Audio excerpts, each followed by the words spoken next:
The interstate stretched out like a gray ribbon into the mouth of the mountains. Arthur watched the speedometer climb. 70. Then 80 miles per hour. The sedan was smooth and quiet, but the noise in his head was deafening. He replayed the last 6 months of his life. The morning vitamins that tasted metallic. The drowsiness in the afternoons. The time he lost his keys, and Elena found them in the refrigerator. She had looked at him with pity. But now, he realized, it was a rehearsal. He had thought he was losing his mind. He had looked at brochures for assisted living facilities with a heavy heart. He believed he was becoming a burden to the woman he loved. Now he knew the truth. It was not biology failing him. It was chemistry. She had been poisoning him slowly. She was manufacturing the symptoms of decline. The realization hit him like a physical blow. He gripped the steering wheel tighter. The leather groaned under the pressure of his hands. They wanted him to be the confused old man. They wanted the erratic husband. They wanted a tragedy they could mourn while spending his money. He glanced at the phone on the passenger seat. The screen was dark, but it felt like a live grenade. Julian Thorne had access to everything. The bank accounts. The digital footprint. If Arthur kept the phone, they would track him within the hour. He saw a sign for a rest area. 3 miles ahead. It was not the destination, but it was a necessary stop. He needed to inspect the vehicle. If Julian had planted something on his truck at home, he had likely tampered with the sedan as well. Arthur Vance had spent 40 years calculating risks for skyscrapers and bridges. He knew that a single overlooked crack could bring down the entire structure. He signaled right. The tires crunched over wet gravel as he pulled into the desolate parking lot. The rain fell harder, drumming on the roof like 1,000 fingers demanding to be let in. Arthur killed the engine. He sat in a sudden silence. He was 68 years old. He was alone. And for the first time in his life, he was at war. The rain was relentless. A cold, driving sheet that blurred the edges of the world. Arthur stepped out of the sedan at the desolate rest stop. He pulled his collar up against the chill. But the cold he felt was entirely internal. He was an engineer. His entire career was built on load-bearing structures, on identifying failure points. Right now, he was looking at the collapse of his own life. He moved to the rear of the car. The gravel crunched wetly under his dress shoes. He knelt on the soaked asphalt. If Julian Thorne was thorough enough to plant a package on the truck, he wouldn't leave the sedan clean. Especially knowing Arthur was driving it to the airport. Arthur switched on his phone flashlight. The beam cut through the gloom, illuminating the undercarriage. He ran his hand along the inside of the wheel well. His fingers were numb but searching. Mud. Grime. Road salt. And then, something smooth. Something plastic. His breath hitched. His fingers curled around a cold, rectangular object. It was magnetically attached to the frame, just out of sight. He pulled it free with a wet thwack. He stood up, shielding the object with his body as a semi-truck roared past. It was a black Pelican case. Small but heavy. Wrapped in the same industrial tape he had seen on the security feed. He retreated into the front seat, locking the doors instantly. His heart hammered a frantic rhythm against his ribs. With trembling hands, he used his house key to slice through the tape. He pried the lid open. Inside, nestled in foam, sat a compact 9mm pistol. The serial number was filed off. Beside it, a small bag of white powder and a blinking GPS tracker. The realization washed over him like ice water. The package on the truck at home was just bait. It was to get the police to raid the house. But this was the insurance policy. They didn't just want him arrested. They wanted him dead or locked away forever. If he had been pulled over for a broken taillight, if the police tracked this GPS, they would find a dementia-ridden bald man, an old man with cocaine and an illegal firearm. The narrative was perfect. Julian had engineered a scenario where Arthur was an imminent threat to himself and others. He picked up his phone and replayed the audio from the garage feed. Julian's voice cut through the static. Smooth. Corporate. He's erratic. He's armed. The court will grant emergency custody by noon. Elena's laugh followed. Soft. Complicit. They were not just stealing his money. They were erasing his personhood. Arthur stared at the gun. The weight of it was heavy in his hand. He ejected the magazine. Full. He cleared the chamber. His movements were automatic. Muscle memory from his days in the reserves. He could not keep this. But he couldn't throw it in a trash can where a kid might find it. He removed the GPS tracker from the case. He hid the case deep under the passenger seat for now. He held the tracker in his palm. It was blinking. A digital eye. And he knew exactly how to blind it. He needed to move. And he needed to move now. But first, he needed resources.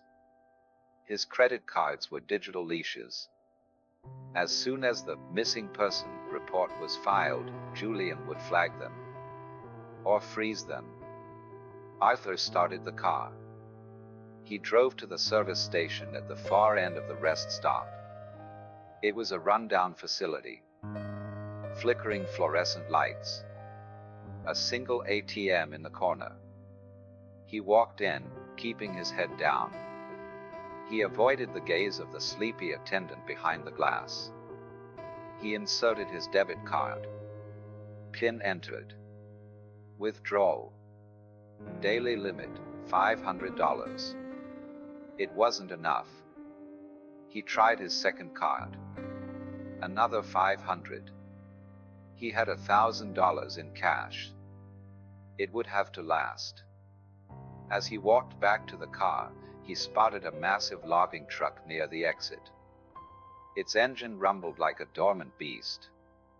The driver was nowhere in sight. An idea formed. Shocked. Desperate. Arthur returned to his sedan. He grabbed the GPS tracker and his own smartphone. The phone was a trader in his pocket. A beacon broadcasting his location. He could have turned it off. He could have crushed it. But a dead signal looks suspicious. A moving signal looks like a target. He walked over to the logging truck. The smell of diesel and wet pine filled the air. The bed was loaded with massive Douglas fir trunks. Bound for the mills in Oregon. Or perhaps further south. He glanced around. Unobserved. Arthur wedged his phone and the GPS tracker deep into a gap between two of the lowest logs. He secured them with a wedge of bark. When this truck moved, his digital signal would move with it. It would travel south along the interstate, miles away from his actual destination. He jogged back to the sedan. His pulse steadied for the first time that morning. He had bought himself time. He had misdirected the enemy. Now, he had to disappear. He put the car in gear. He turned away from the highway. He steered the vehicle toward the dark, winding roads. He headed east, into the deep Cascade foothills. The engineer was done inspecting the damage. Now, the builder had to construct a survival plan. The asphalt gave way to gravel, then to dirt. Arthur climbed higher into the Cascade foothills. The towering Douglas firs closed in like the bars of a green cell. The rain turned to wet, heavy sleet. It slapped against the windshield, a rhythmic reminder of the isolation. He hadn't been to the A-frame cavern in 3 years. Not since he suggested a weekend getaway. Elena had looked at him with sheer disgust. She called it a rotting pile of lumber.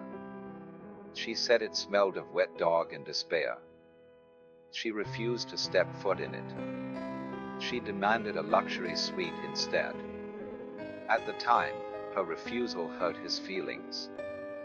Now, it was the only reason he wasn't in handcuffs. If she hated the place, she wouldn't look for him here. To her, the cavern was an eyesore, an asset to be sold. To Arthur, it was the last piece of ground that was truly his. He navigated the final switchback. The headlights cut through the gloom. The structure sat dark and silent in a small clearing. The steep roof was draped in pine needles. It looked more like part of the forest than a home. He parked the car behind a dense thicket of rhododendrons. He threw a heavy tarp over the silver paint. He needed to dull the reflection against the trees. The air outside was biting, sharp with the scent of ozone and decaying wood. Arthur walked to the front door. His shoes sank into the soft earth. He moved to the side of the wraparound deck. He found the loose board he had meant to fix years ago. He pried it up. The wood groaned in protest. He reached into the crawl space. His fingers brushed against the magnetic hide-a-key box. He didn't have his key. That was back in Medina, hanging in the mudroom of a house that was no longer his. His hands were stiff with cold. He fumbled the key into the lock. The tumblers clicked, loud as a gunshot in the quiet clearing. The doors swung inward. The smell hit him first. Stale air, dust, cedar. It was the smell of abandonment. He stepped inside and closed the door against the wind. Absolute darkness. For the first hour, he didn't think about the conspiracy. He didn't think about the betrayal. He thought only of heat. Survival was a sequence of problems to be solved. Hypothermia was the first variable. He found the flashlight on the kitchen counter. The batteries miraculously held a dim charge. The beam swept across dusty furniture. Sheets draped over the sofa like shrouds. He moved to the cast iron wood stove. The wood pile against the wall was dry. He crumpled old newspapers. Headlines from 2019 stared back at him. He built a small pyre. He struck a match with shaking hands. The kindling caught, snapping and popping. An orange glow pushed back the shadows. He fed the fire larger logs. The iron began to radiate warmth. The heat seeped into his bones. It loosened the knot of tension in his chest. Only then did he allow himself to sit. He sank onto the dusty rug. He stared into the flames.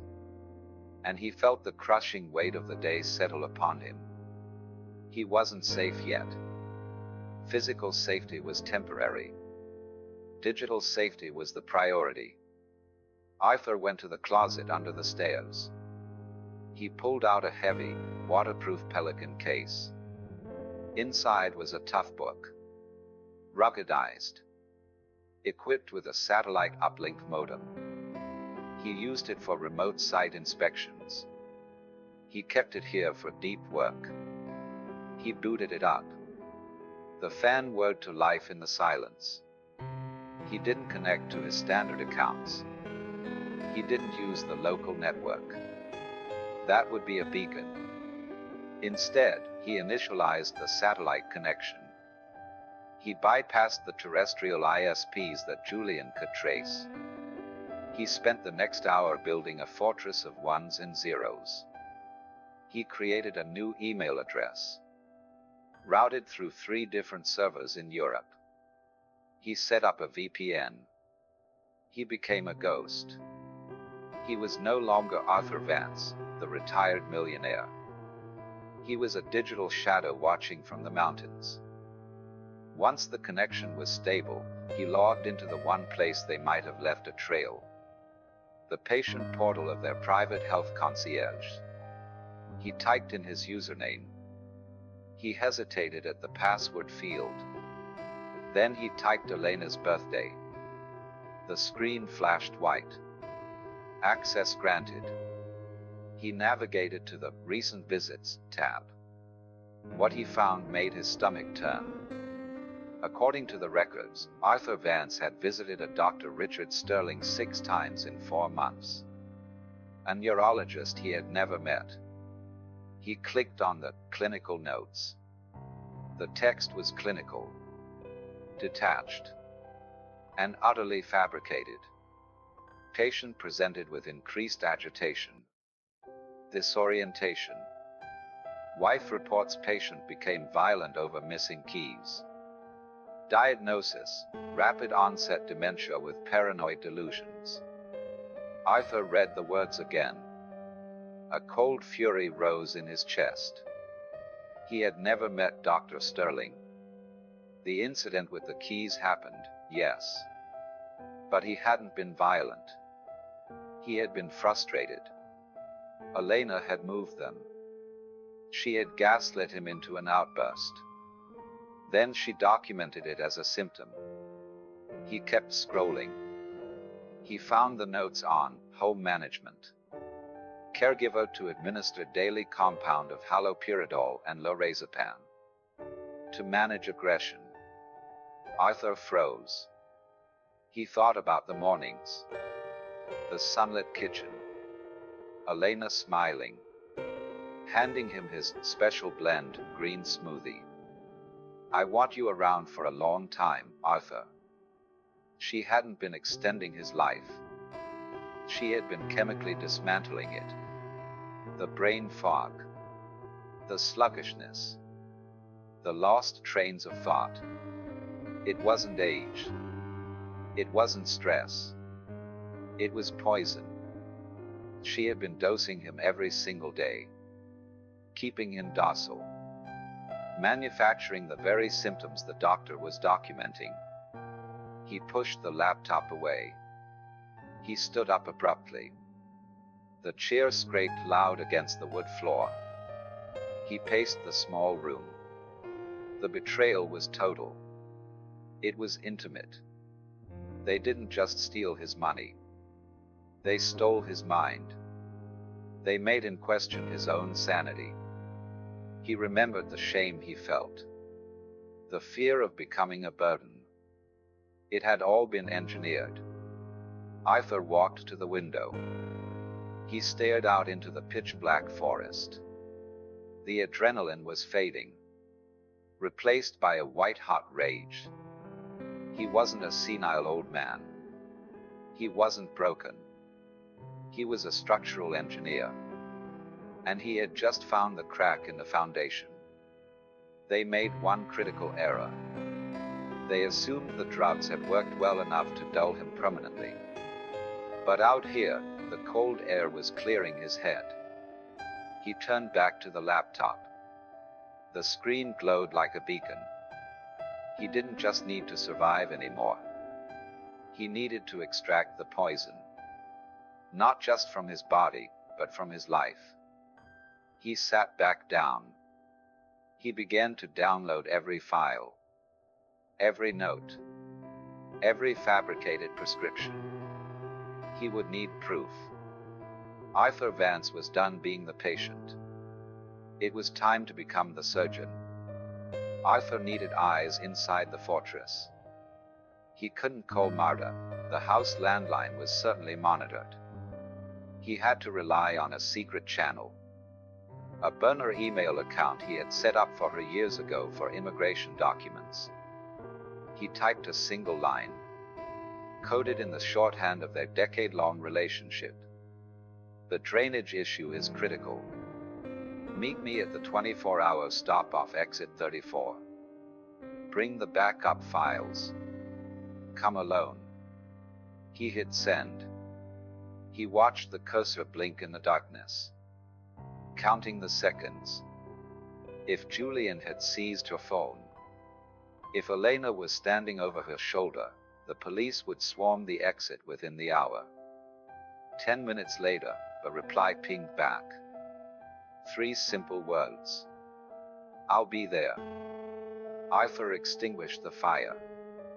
He drove the sedan down the mountain access road. Headlights off. The rain hammered the roof, a relentless rhythm matching his pulse. He checked his rearview mirror constantly. The road remained black and empty. The truck stop at exit 34 was a fluorescent scar in the night. Diesel pumps. Idling semi-trucks. Arthur parked in the shadows behind a dumpster. He pulled his collar up. He walked into the diner. The bell above the door chimed cheerfully. It felt obscene. The air smelled of frying grease and stale coffee. He chose a booth in a far back corner. He commanded a view of the entrance. Marta arrived 20 minutes later. She looked small. Smaller than he remembered. Her usually neat bun was fraying. Her eyes were red-rimmed. She clutched her purse to her chest like a shield. She slid into the booth opposite him. She didn't speak. She just reached across the table and gripped his hand. Her skin was cold, trembling. "Thank you for coming," Arthur said. His voice was low, rough. "I know how dangerous this is." Marta shook her head. Tears spilled over. "Mr. Vance, it's a nightmare. That man, Mr. Thorne, he's there all the time now. He acts like he owns the place." Arthur nodded. The anger simmered low in his gut. "Did you bring it?" Marta looked around nervously. She reached into her purse. She pulled out a sleek, silver external hard drive. She slid it across the table under a napkin. "I took it from the safe," she whispered. "Mrs. Vance left it open." She was distracted. On the phone with the real estate agent. Arthur covered the drive with his hand. He slid it into his coat pocket. Heavy. Physical proof. "You said she was on the phone with an agent?" Arthur asked. Marta nodded miserably. "They're listing the house, Mr. Vance. Next week. Mr. Thorne said they need to liquidate the asset before the stake freezes anything." She leaned in closer. "They're telling people you're going into a long-term care facility. A secure unit. The house. He had designed the foundation himself. He had hand-selected the cedar.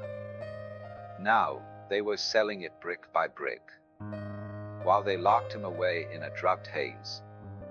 Arthur squeezed her hand. "Marta, listen to me. You can't go back there." Her eyes widened. "But who will watch them?" "It's too dangerous," Arthur said firmly. "Once they realize the drive is gone, they will tear that house apart. They will blame you. Julian is desperate.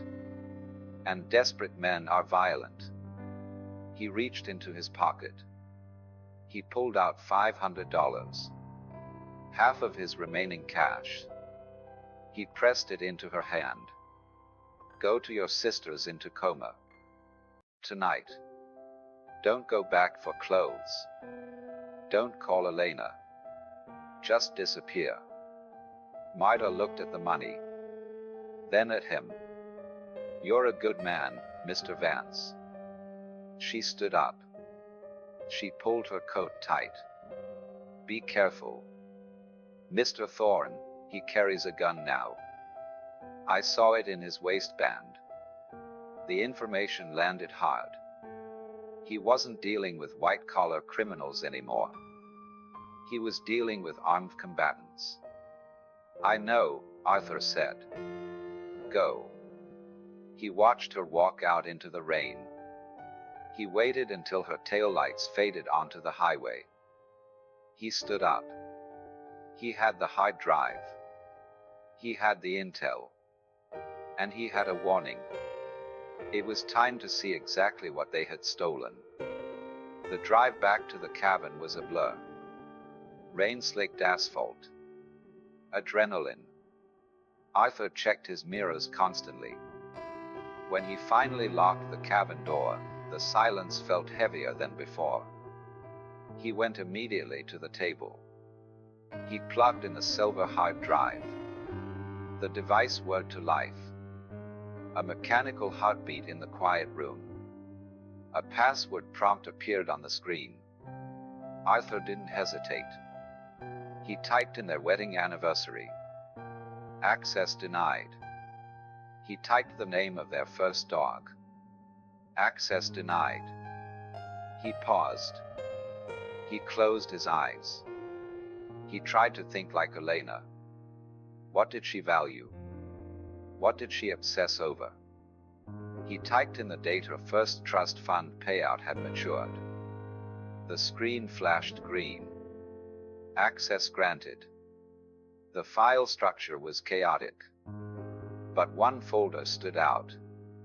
It was labeled simply, JT_project. Arthur clicked it open. It was a roadmap. A systematic guide for the complete liquidation of his life. He opened the transfers log. It was a hemorrhage. Over the last 6 months, Julian Thorne had been siphoning funds. 50,000 here. 80,000 there. All sent to shell companies in the Caymans and Belize. They had already stolen nearly $2 million. While Arthur sat at the breakfast table, eating his poison oatmeal. That dementia diagnosis wasn't just to get him out of the way. It was the cover story. They would claim Arthur made erratic transfers in his confused state. And Julian was just trying to fix it. It was diabolical. But then, he saw the folder at the bottom of the list. Allo_collateral. Arthur clicked it. His heart hammered. Inside, there were no spreadsheets. Just a video file and a series of PDFs. He opened the video first. Grainy dashcam footage. Dated October 14, 2:13 a.m. The camera was mounted on Leo's sports car. The engine roared. The tachometer redlined. Then, a sudden swerve. The sickening crunch of metal on metal.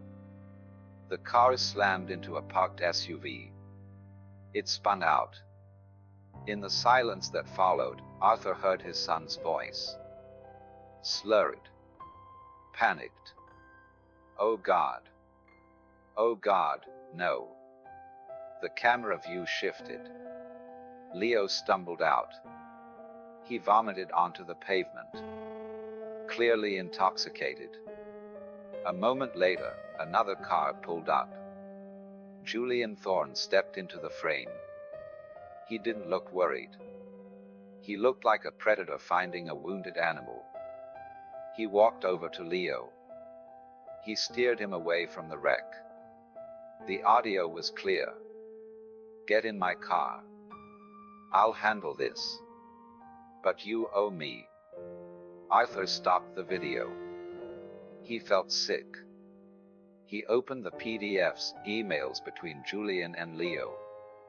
The subject lines were innocuous. Checking in. But the contents were vicious. Leo, I need you to sign the statement regarding your father's aggression.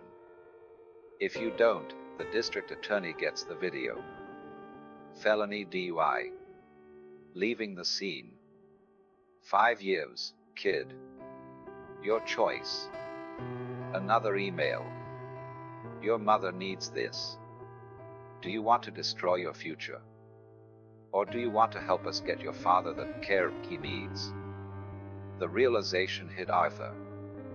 It transformed his anger into aching sorrow. The coldness at the airport.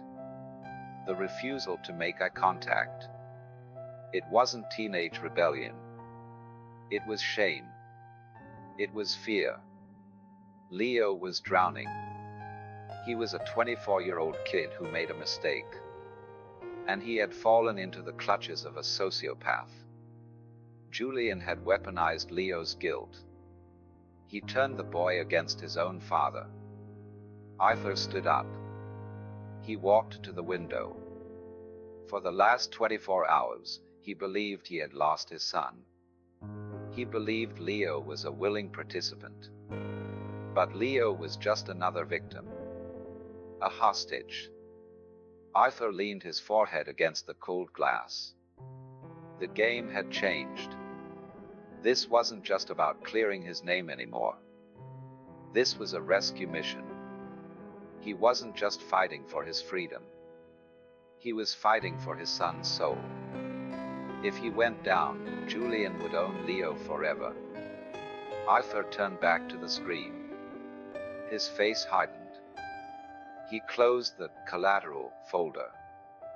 He opened a new document. He began to type. He outlined a plan. It was no longer about evasion. It was about extraction. He would burn Julian's world to the ground.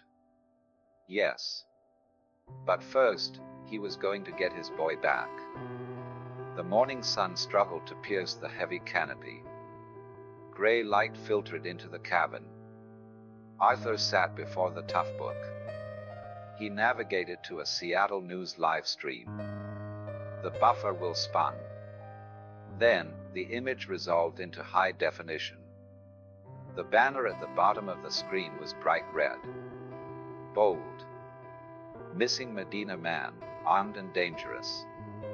Arthur stared at the headline. He felt a strange dissociation. It was like watching a movie about someone else. The screen cut to a live feed. The Medina police precinct. Elena stood at the center. She was flanked by Julian Thorne and a police captain. She wore a modest navy cardigan. Her makeup highlighted her puffy eyes. A masterclass in performative grief. She stepped to the microphone. Her hand trembled just enough for the cameras to catch it. Arthur, if you can hear this, she began. Her voice broke perfectly. Please come home. We aren't angry. We just want you safe. She looked directly into the lens. Tears spilled over. He's confused. He stopped taking his medication a week ago. He doesn't know what he's doing. He thinks people are after him. Julian stepped forward. He placed a comforting hand on his shoulder. The stalwart family friend. He leaned toward the mic. Arthur has been struggling for months. Yesterday he became violent. We believe he has a handgun. If anyone sees him, do not approach him. Call 911 immediately. Arthur watched. His jaw set hard. It was a masterpiece of manipulation. They weren't just searching for him. They were authorizing his execution. By labeling him armed and dangerous and off his meds, they gave every officer a license to shoot. If Arthur tried to explain himself, it would be paranoia. If he reached for his wallet, it would be a weapon. The camera panned back. The breath left Arthur's body. Leo was there. He stood apart from the group, staring at the ground. Pale. Gaunt. He looked like a ghost haunting his own life. He didn't speak. He didn't look at his mother or Julian. He was a silent prop in their theater of lies. The weight of his blackmail was visible in the slump of his shoulders. Seeing his son like that, trapped and terrified, ignited a cold fire in Arthur's gut. It burned hotter than the wood stove. The news feed cut to a photo of Arthur. It wasn't his professional headshot. It was a cropped picture from a fishing trip. Unshaven. Yelling in triumph. Stripped of context, he looked manic. Deranged. Police are urging citizens to remain vigilant, the anchor said. Arthur closed the laptop.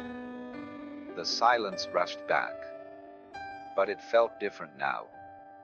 It wasn't the silence of hiding. It was the silence of calculation. He walked to the bathroom mirror.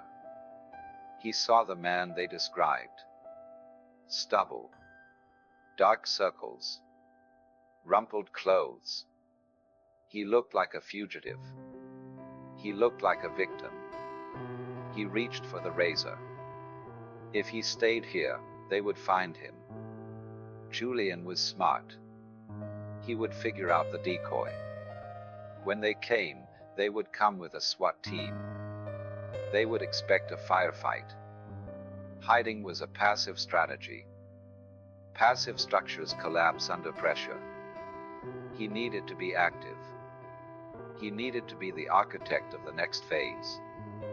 Arthur turned on the tap. He splashed cold water onto his face. He shaved the stubble. He scraped away the confused old man. The sharp angles of his jaw reappeared. He combed his hair back. He straightened his collar. He wasn't running to Canada. He wasn't disappearing into the woods. He was going back to Seattle. They wanted a dangerous man. He would give them one. Not the violent paranoid they invented, but the engineer. He knew exactly where the load-bearing walls of their conspiracy were located. He was going to bring the roof down on their heads. And he was going to start by breaching the fortress. The storm battered the Pacific Northwest. Arthur drove the silver sedan down from the mountain pass. The wipers fought a losing battle against the deluge. He welcomed the chaos. The rain would mask his approach. The clouds turned the night into an abyss of shadows. He stopped first in the industrial district south of Seattle. A security supply store catering to private investigators. He paid $1,200 in cash.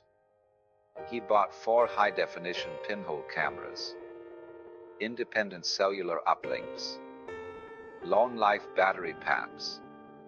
He didn't want them connected to the house Wi-Fi. Julian's tech-savvy eyes might spot a new device. He needed a closed loop, a system that answered only to him. He didn't drive straight to Medina. The police would be patrolling. Instead, he drove to a construction site 2 miles west of his estate. A luxury condo development he had consulted on. He knew the gate codes. He knew the patrol schedule. He parked behind a stack of drywall pallets. He threw the tarp over the car again. He set out on foot. The walk was brutal. Freezing rain soaked through his coat. But Arthur moved with a steady, relentless pace. He stuck to the wooded trails. He avoided the streetlights and the ring cameras guarding every driveway. When he reached the edge of his property, he circled to the north side. He pushed through dense rhododendrons and wet ferns. The house glowed in the darkness. Warm. Inviting. A beacon of domestic comfort concealing the rot inside. He crouched in the mud. He wiped rain from his eyes. And watched.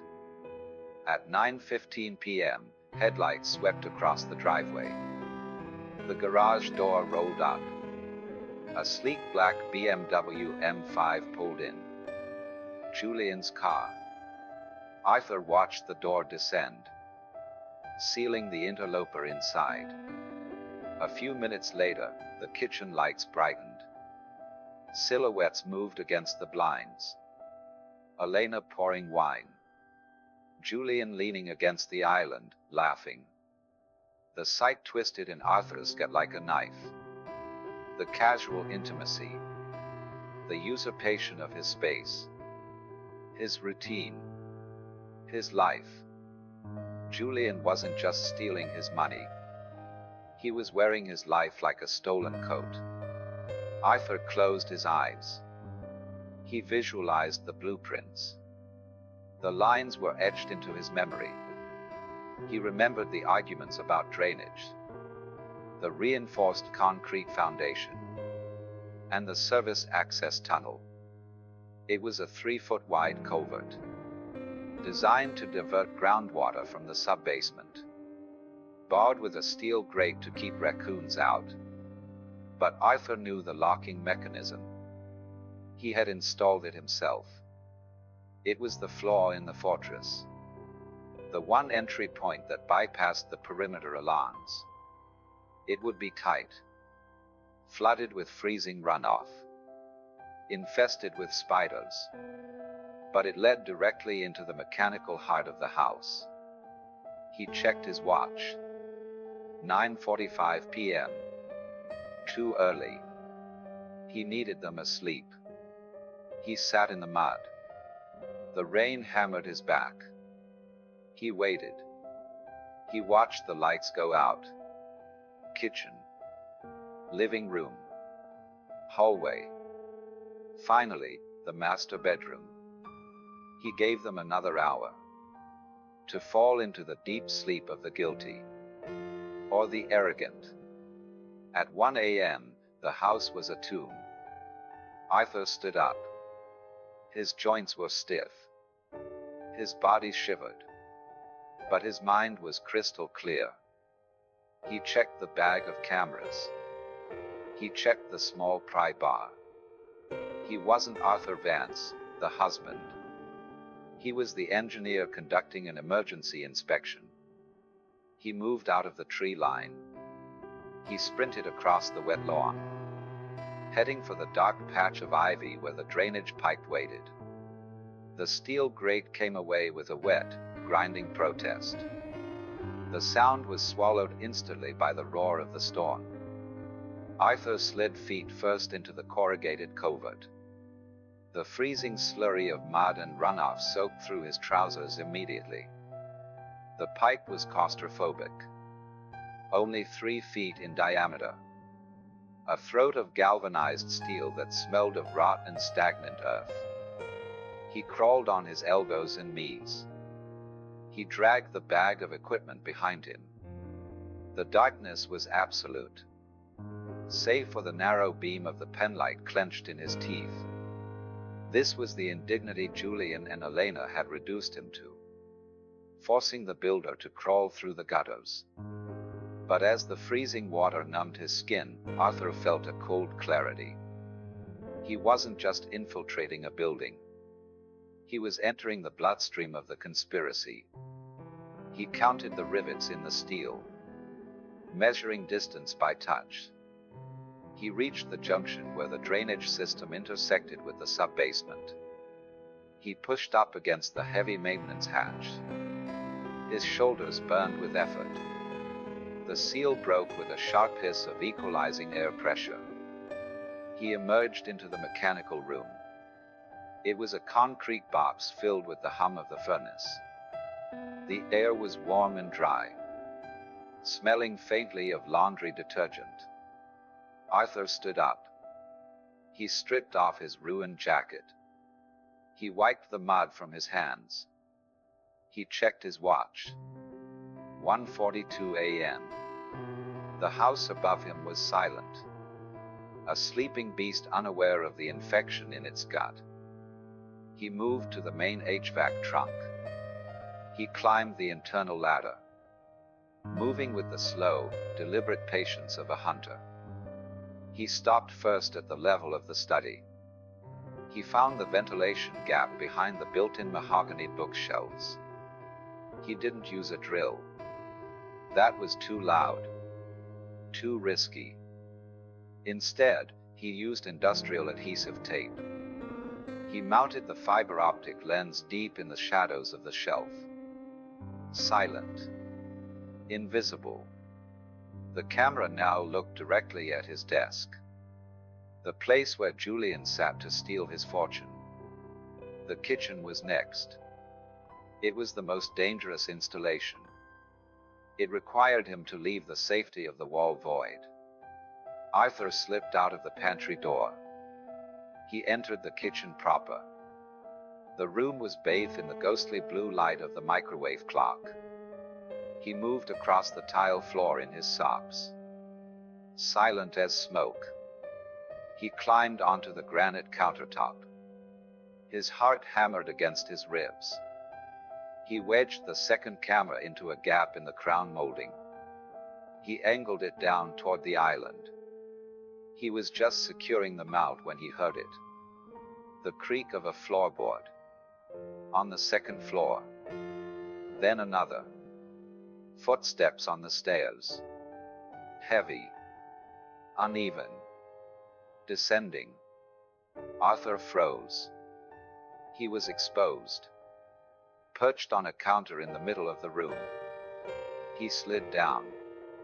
He crouched behind the massive center island. He pressed his back against the cabinetry. The kitchen door swung open. The light flicked on. Blindingly bright. Arthur held his breath. His muscles coiled tight. He heard the shuffle of slippers. The clinking of a glass against granite. The rush of water from the refrigerator dispenser. It was Elena. He could smell her perfume. Lavender and vanilla. A scent that used to mean home. Now it smelled like betrayal. She was standing 5 feet away, separated only by a slab of quartz. She sighed. A long, shuddering sound. Then, he heard her voice. Low. Murmuring to herself. It's fine. It's almost over. Just stick to the script. The word sent a chill through him. She wasn't just complicit. She was coaching herself. She took a sip of water. The glass clinked down hard. For a terrifying second, she paused. Arthur gripped the pry bar in his pocket. He calculated the violence. If she walked around the island, if she saw him, he would have no choice. But she didn't move. The light flicked off. The room plunged back into shadows. The footsteps retreated. Softer this time. Heading back up the stairs. Arthur exhaled. The air rushed out of his lungs. He waited 10 full minutes, listening to the house settle. The close call hadn't frightened him off. It had sharpened his resolve. He finished the kitchen installation with trembling hands. He moved to the living room. He planted the third camera inside the housing of the smoke detector. 3 eyes were enough. He retreated back to the pantry. Into the wall void. Down the ladder.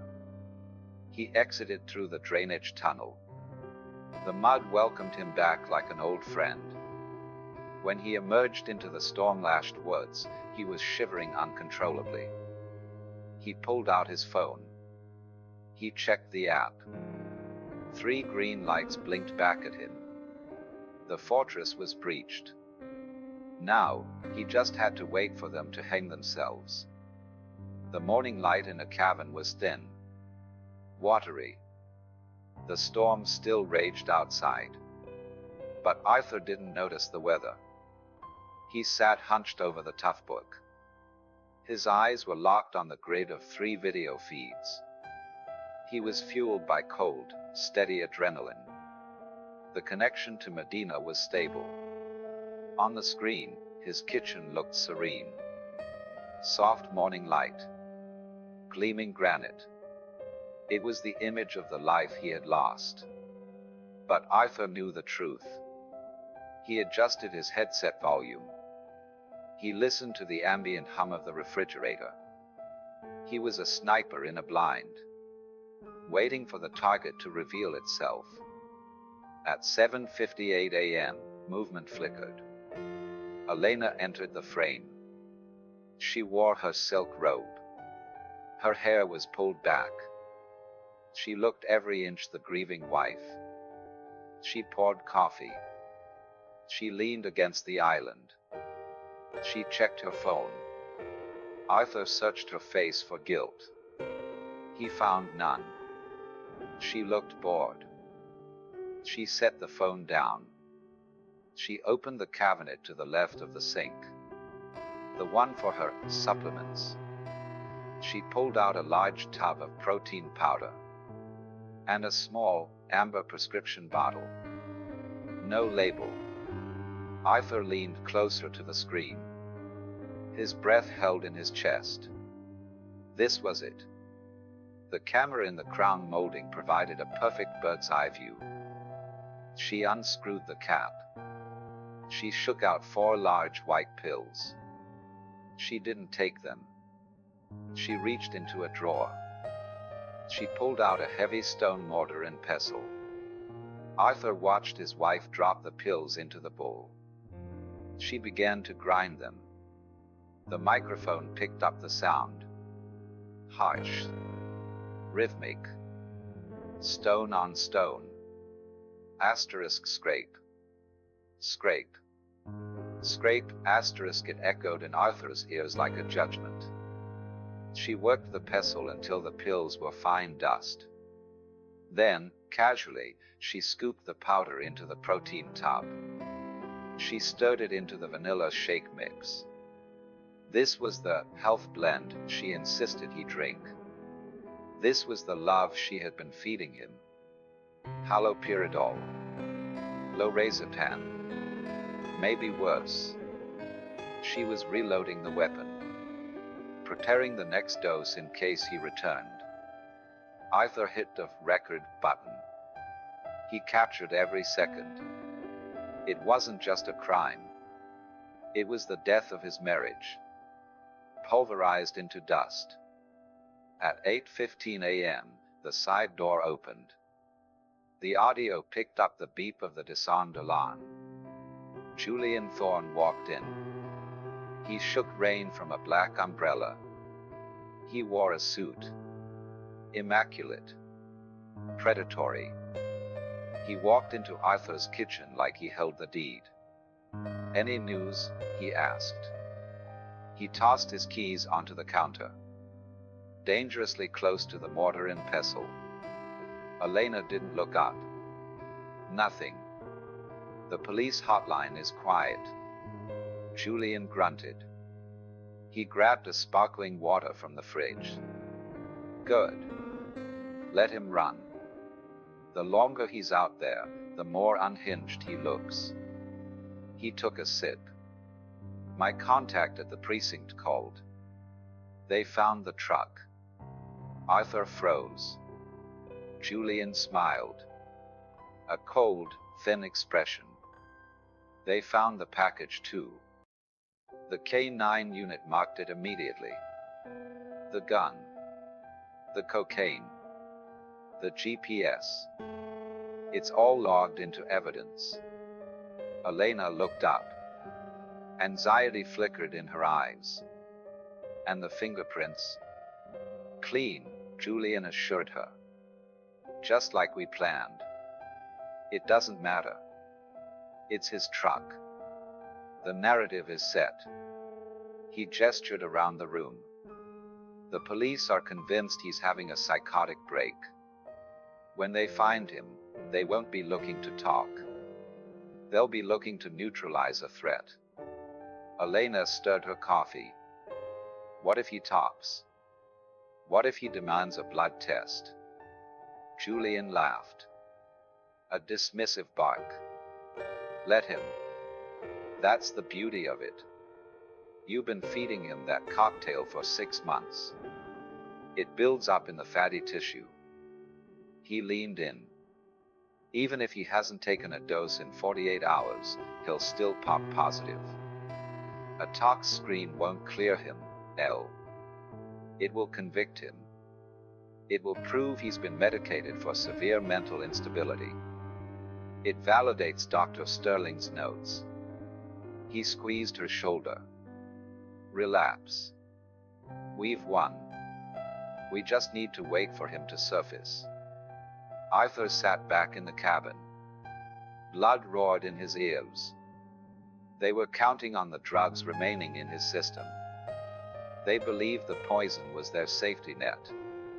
But now, he had them on video. Confessing to the scheme. Admitting to the planted evidence. Mixing the drugs. He saved the recording. He saved it again to the external drive. He uploaded it to the encrypted cloud server. He had the smoking gun. But a smoking gun is useless if the shooter is dead. He needed to deliver this evidence to the world. But he couldn't do it as a fugitive. He needed to change the battlefield. He looked at the screen one last time. His wife and her lover celebrating his demise. A cold, hard resolve settled over him. They wanted a show. He would give them one. Arthur sat before the tough book.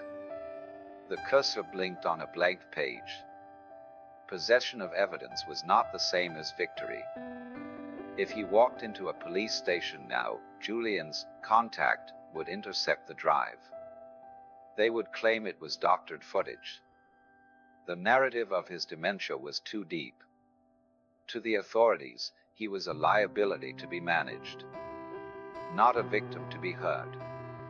He needed a jury that Julian couldn't bribe. He needed a venue Elena couldn't manipulate with tears. He needed the public. Arthur Vance wasn't going to file a report. He was going to launch a digital offensive. He spent the next hour constructing a simple, unadorned website, hosted on a secure, offshore server. Title: The Disappearance of Arthur Vance, The Evidence. No rants. No emotional pleas. Just an engineering failure analysis. Cold. Chronological. Irrefutable. Section 1, The Setup. He uploaded the security footage from the driveway. Julian sliding under the truck with the magnetic case. The audio of him laughing. He's finished. Section 2, The Poison. He uploaded the clip from this morning. High definition. Elena grinding pills. Mixing them into the protein powder. Caption: haloperidol and lorazepam. Administered without consent. Section 3, The Motive. The PDF summaries of the offshore transfers. Millions stolen. He left out the files on Leo. His son was a pawn. Arthur would not burn him down to get to the king and queen. The site went live. Arthur compiled the distribution list. He scraped email addresses for the Medina Homeowners Association, the board of the country club, the partners at Julian's firm, the fraud division of the FBI, the Seattle Times.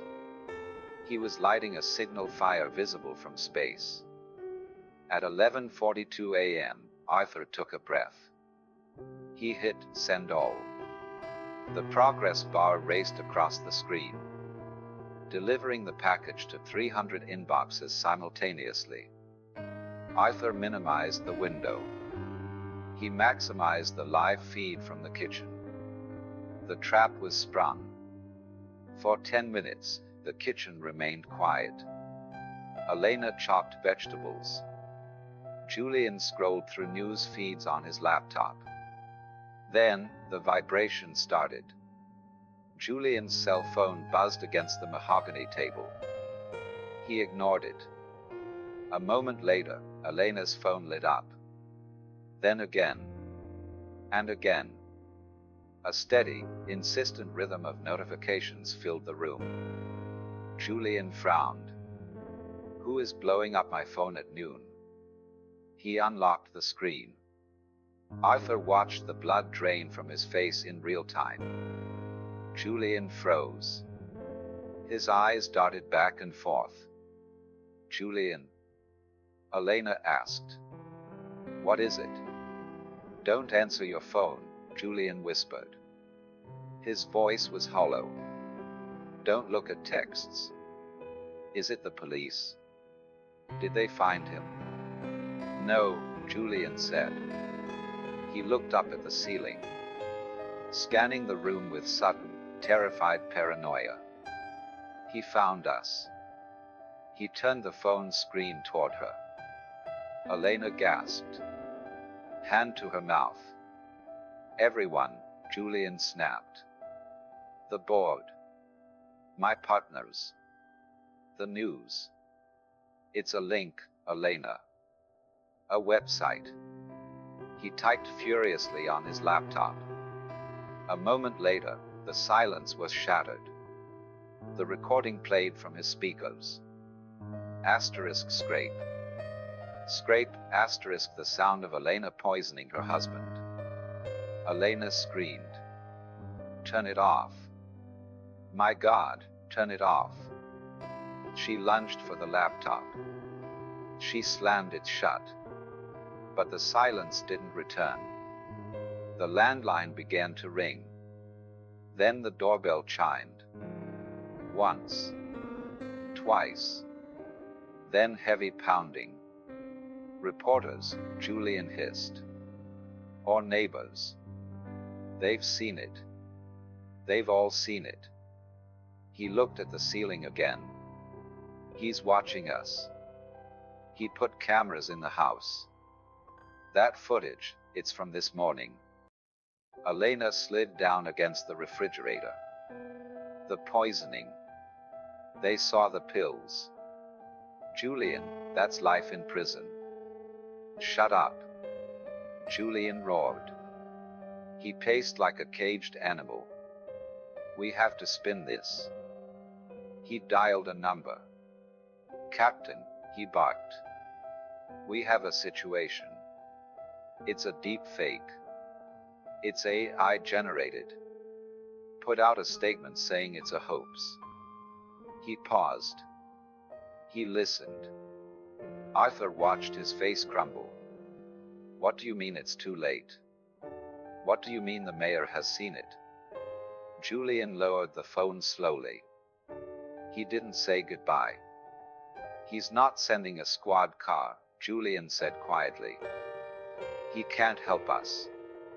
The video, the timestamp matches the metadata. It's verified.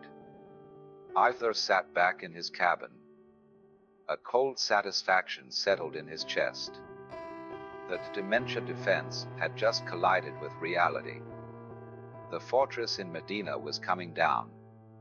But the game wasn't over. A cornered animal is dangerous. Julian Thorne had just realized there was no exit. He would lash out. There was only one card left for him to play. Leo. Arthur picked up the burner phone. It was time to build the bridge. Arthur typed the message on the cheap burner phone. He needed a hook to bypass his son's fear. I know about the accident on 4th Avenue. I know Julian has the footage. I can fix this. Meet me at the Mukilteo ferry terminal. Walk-on area. 4 p.m. Come alone. He hit send. It was a risk.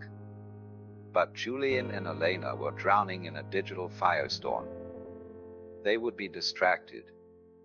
They wouldn't expect the boy to have the courage to act.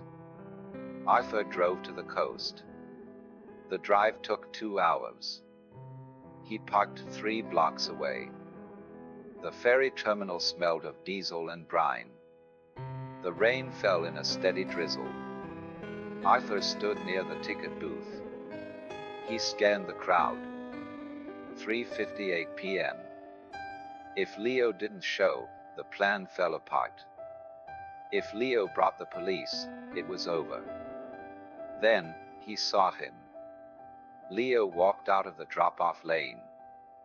He looked like a ghost in a soaked gray hoodie. Pale. Eyes sunken. He stared at his feet. Arthur stepped out from behind a concrete pillar. Leo. The boy's head snapped up. Terror washed over his face.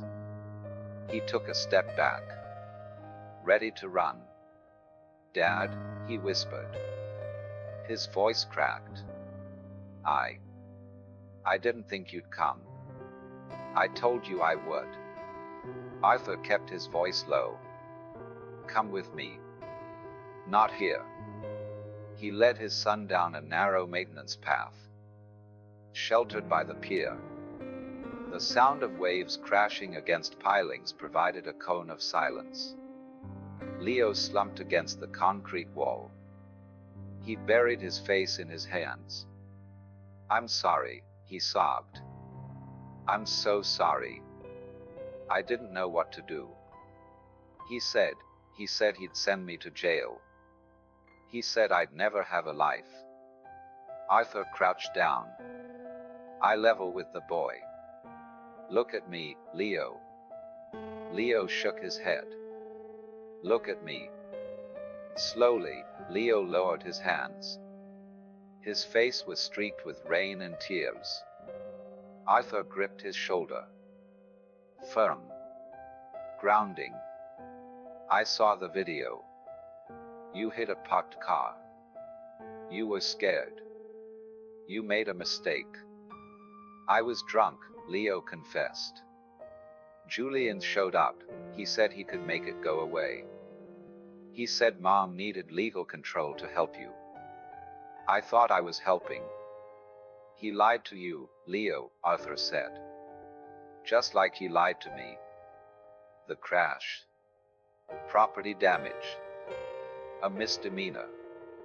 He made you believe it was a life sentence so he could own you. Arthur paused. But it's worse than that. Julian isn't just stealing the money. And your mother, she isn't trying to help me. Arthur pulled out his phone. He played the video from that morning. Elena grinding the pills. Leo watched. His eyes widened in horror. When the clip ended, he looked at Arthur. Nausea was visible on his face. She's poisoning you. For 6 months, Arthur said. It wasn't dementia, Leo. It was murder in slow motion.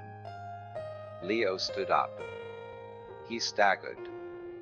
He vomited into the rocks. He retched until there was nothing left. Arthur placed a hand on his back. When Leo turned around, the fear was gone. Replaced by a hollow shock. She knew. Leo asked. His voice dead. She knew everything. She's not a victim, Leo. She's the architect. Leo wiped his mouth. I have to go to the police. I have to tell them. No, Arthur said sharply. Not yet. Julian has friends in the department. Elena has a narrative running on every news channel. If we go to the cops now, it becomes a legal battle. They'll claim the video is fake. That I coerced you. Arthur stepped closer. I don't want a settlement. I want justice. I need you to do the hardest thing you have ever done. What? I need you to go back to that house, Arthur said. I need you to look your mother in the eye and lie to her. Tell her I contacted you. Tell her I'm sick, scared, confused. Tell her I want to surrender. Leo swallowed hard. I don't know if I can look at her without screaming. You can, Arthur said. Because you are my son. And this is how we fix it.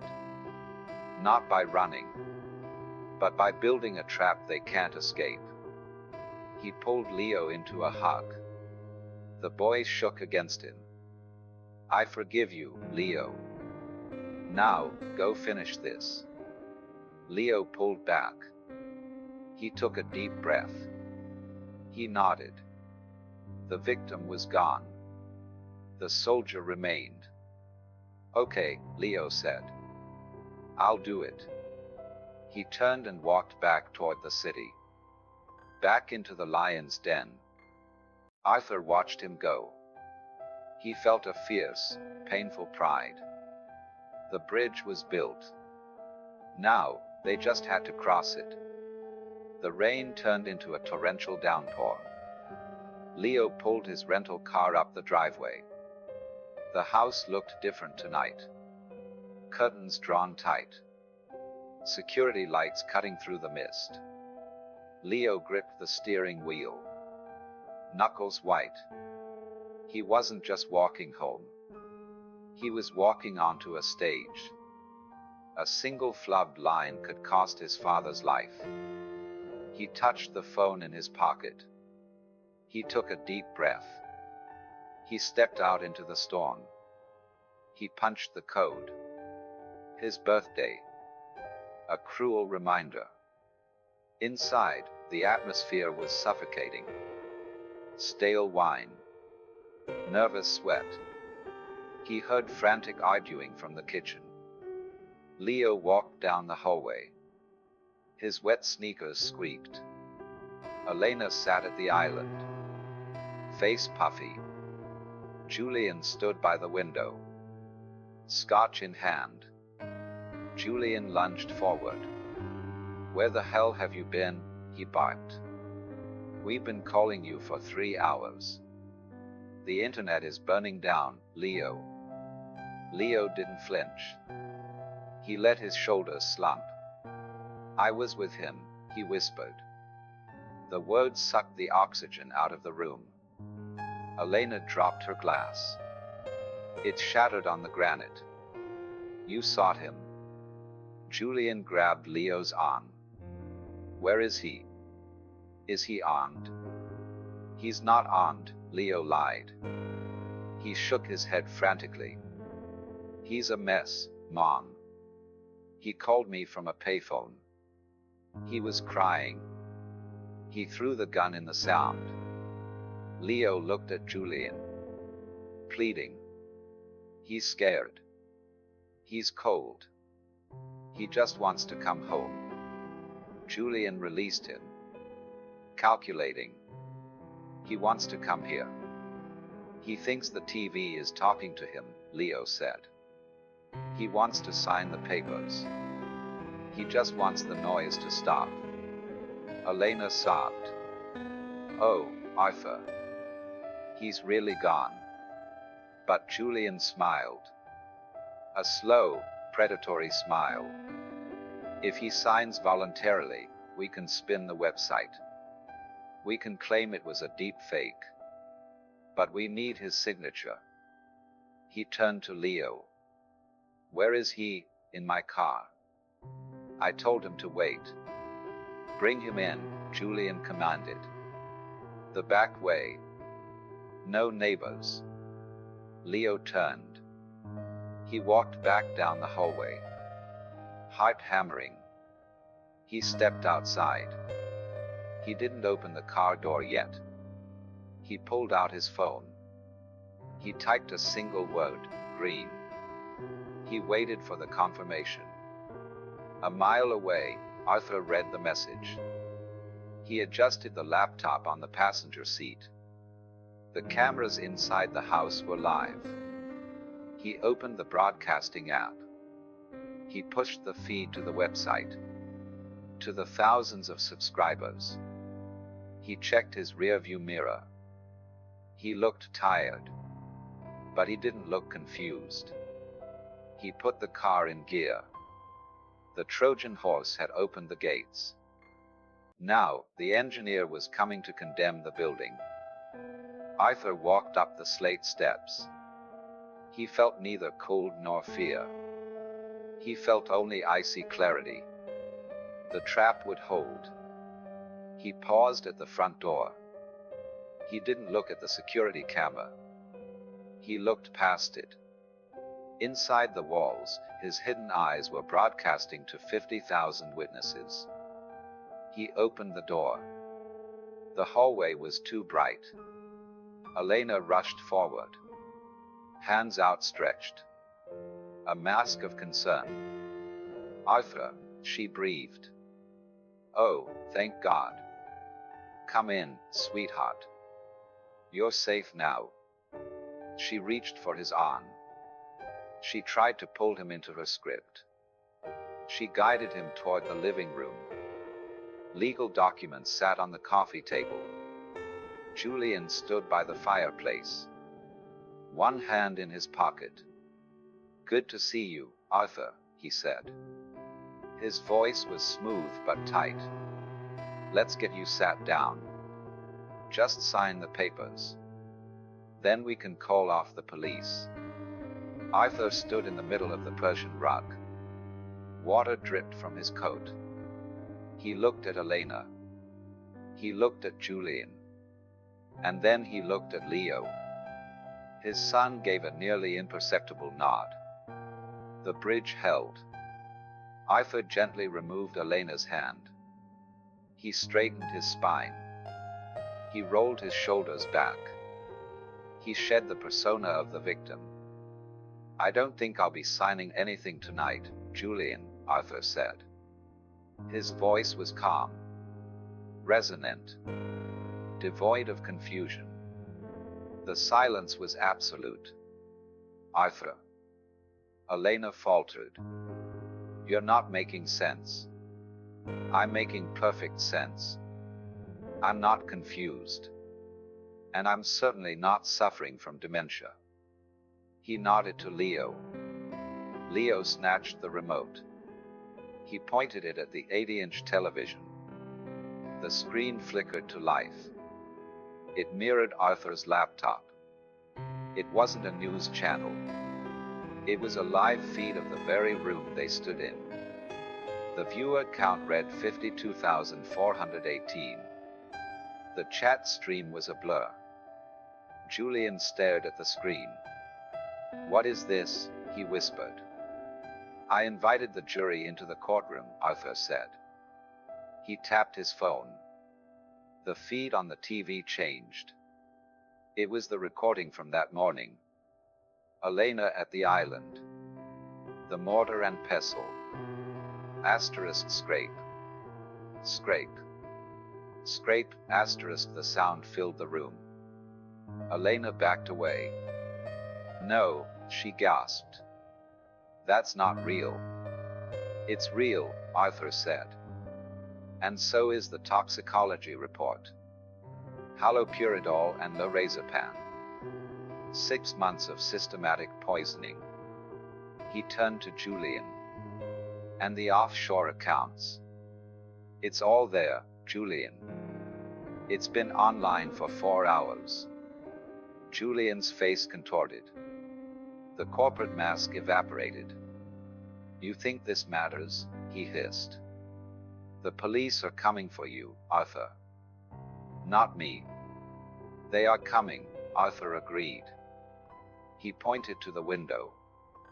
Blue and red lights flashed through the rain. But they aren't coming for me. Leo called them 10 minutes ago. Julian snapped. He realized there was no exit. He pulled a sleek black pistol from his waistband. He leveled it at Arthur's chest. Elena screamed. Leo lunged forward. No. Julian backhanded Leo with the pistol. The boy fell to the floor. Back off. Julian roared. He aimed at Arthur again. His hands shook. Turn it off. Arthur didn't flinch. He didn't raise his hands. It's a live stream, Julian. You can't turn it off. 50,000 people just watched you assault my son. 50,000 people are watching you point a gun at an unarmed man. Arthur took a slow step forward. Go ahead. Pull the trigger. Turn a fraud case into a murder charge. Julian hesitated. He saw himself on the TV screen. A tiny, desperate figure. The sirens grew louder. It wasn't supposed to end like this, Julian muttered. I built this house, Julian, Arthur said. I know when a structure is unsound. The front door burst open. Police. Drop the weapon. Uniformed officers swarmed the hallway. Julian looked at the police. Then at Arthur. He lowered the gun. It clattered to the hardwood floor. He raised his hands in defeat. Arthur let out a breath. He looked at Leo. The boy was sitting up. Blood trickled from his lid. But he looked at his father with awe. The trap had sprung. The wolves were caught. The legal fallout was swift. The live stream gave the police probable cause to seize everything. Julian Thorne was sentenced to 20 years. Conspiracy to commit murder. Fraud. Extortion. Elena received 15. Leo stood before a judge. Not as a co-conspirator, but as a witness. He pleaded guilty to the hit and run. He refused to let lawyers bury it. He took his punishment. 2 years of probation. Community service. It was a steep price. But it was the cost of his freedom. 6 months later. The rain returned to Seattle. A soft mist. Arthur parked his new truck next to a derelict Victorian house in Tacoma. The Medina estate had been sold. The memories locked away. He stepped onto the muddy sidewalk. Leo was already there. Standing on the porch. A tool belt slung low on his hips. The joists in the east wing are rotted, Leo called out. We're going to have to replace the subfloor. Arthur nodded. He walked up the steps. He looked at the structure. Stripped down to its bones. Exposed. But ready to be made strong again. They worked in comfortable silence. Measuring. Cutting. Hammering. At noon, they sat on the tailgate to eat lunch. Leo looked at the blank magnetic sign on the truck door. I was thinking about the name, Leo said. For the business. Arthur took a bite of his sandwich. Oh. Leo smiled. A genuine expression. Vance and Son. Foundations and restorations. Arthur looked at the man sitting next to him. He thought about the fear in the terminal. The courage in the living room. He smiled back. I like it, Arthur said. It sounds solid. He clapped his son on the shoulder. They had torn down the lies. They had cleared the debris. Now, finally, they were ready to build.